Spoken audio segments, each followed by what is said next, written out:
नमस्कार. आपल्या सगळ्यांचे सोशल महाराष्ट्र न्यूज चॅनलमध्ये हार्दिक स्वागत. चला वळूया तर एका नवीन बातमीकडे. आजची बातमी. धुळे शहरात तापमान वाढत आहे. अशा स्थितीत सर्वसामान्यांसाठी थंडगार जारचे पाणपोईचा उपक्रम ब्राह्मण समाजाकडून राबविला जातो. समाजाचा हा उपक्रम स्तुत्य आहे. चौकाच्या सुशोभीकरणासाठी आपण सर्व प्रकारे सहकार्य आपण करू असेही आश्वासन दिले. आमदार अनुप अग्रवाल यांच्या हस्ते करण्यात आले. शिवाजी रोडवरील कालिका माता देवी मंदिरासमोरील श्री भगवान परशुराम चौकात आमदार अनुप अग्रवाल यांच्या हस्ते 4 पाणपोईचा शुभारंभ करण्यात आला. या प्रसंगी भाजपाचे महानगर जिल्हाध्यक्ष गजेंद्र अंबळकर, माजी महापौर प्रतिभा चौधरी, नारायण बुवा समाधी मंदिराचे मठाधिपती भाऊ उर्फ दीपक रुद्र महाराज, विजय पाछापूरकर, निवृत्त अभियंता कैलास शिंदे, ठेकेदार प्रसाद जोशी, VN बादलीकर, श्रीप्रसाद शर्मा, दुर्गाचरण शर्मा आदींसह इतर मान्यवर उपस्थित होते.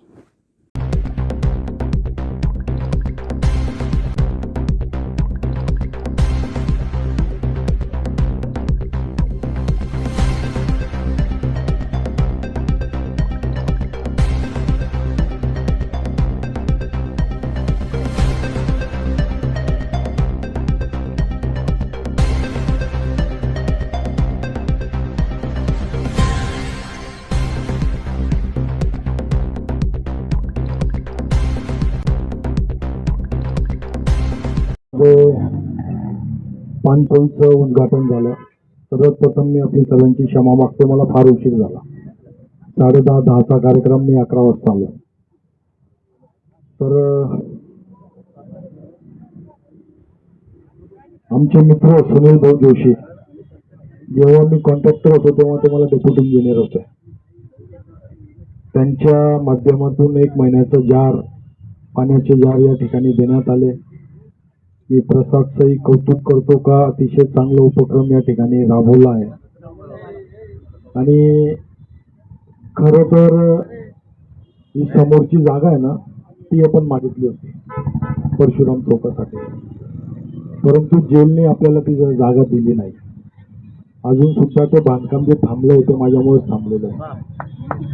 मी ती जागा मागतोय, परंतु कदाचित जेलची ज्या फॉर्मॅलिटीज आहे आणि ज्या परवानग्या लागतात त्या कदाचित होणं शक्य नाहीये. तरी आपण काम अजून थांबवून ठेवलेलं आहे. तो असा चौक आपण मागतोय आणि तिथं चांगलं असं परशुराम चौक आपल्या उभारायचा मानस होता, परंतु अजून ती जागा आपल्याला मिळालेली नाही आणि कदाचित मिळणार पण नाही. जेलच्या ज्या अटी आहेत त्याप्रमाणे त्या मिळत नाहीये, परंतु आपण प्रपोजल वरती सरकारकडे पाठवलेला आहे, म्हणून ते काम थांबलेलं आहे.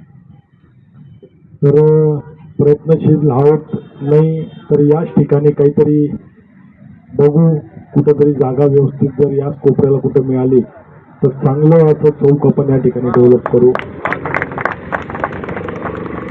कारण की पुतळे हे सर्व लावण्यासाठी फार परवानग्या लागतात आणि त्या परवानग्या सध्या आपल्याला मिळत नाही. जर जास्त अडचणीचं झालं तर आपण मध्ये सर्कल करून या ठिकाणी जेव्हा हा पूल आपण मोठा करतो, आपण 12 कोटी रुपये शासनाकडे आता मागणी केलेली आहे आणि मार्चमध्ये ते मंजूर पण होणार आहे. या पूलची पण, या मोरीची उंची आपण वाढवतोय आणि ती वाढल्यानंतर गणपती मंदिरच्या पायरीला ती येईल. म्हणजे त्याच्यामुळं गणपती मंदिर आणि कालिका माता मंदिर दोघांनाही कुठलं अडचण येणार नाही अशा प्रकारे ते पूलची आपण उंची वाढवतोय, पंचमुखी. तर झाल्यानंतर मग आपण मध्ये सर्कलचा विचार करू आणि तेव्हा मग त्याला परशुरामचं जे शस्त्र होते भगवानांचे परशु, तेच फक्त आपण त्या ठिकाणी लावू आणि चांगला चौक करायचा आपण प्रयत्न करू.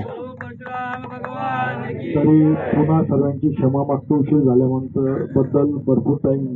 बातमी आवडल्यास चॅनलला लाईक व सबस्क्राईब करा व दररोज अशा नवनवीन बातम्या पाहण्यासाठी चॅनलला फॉलो करा. धन्यवाद.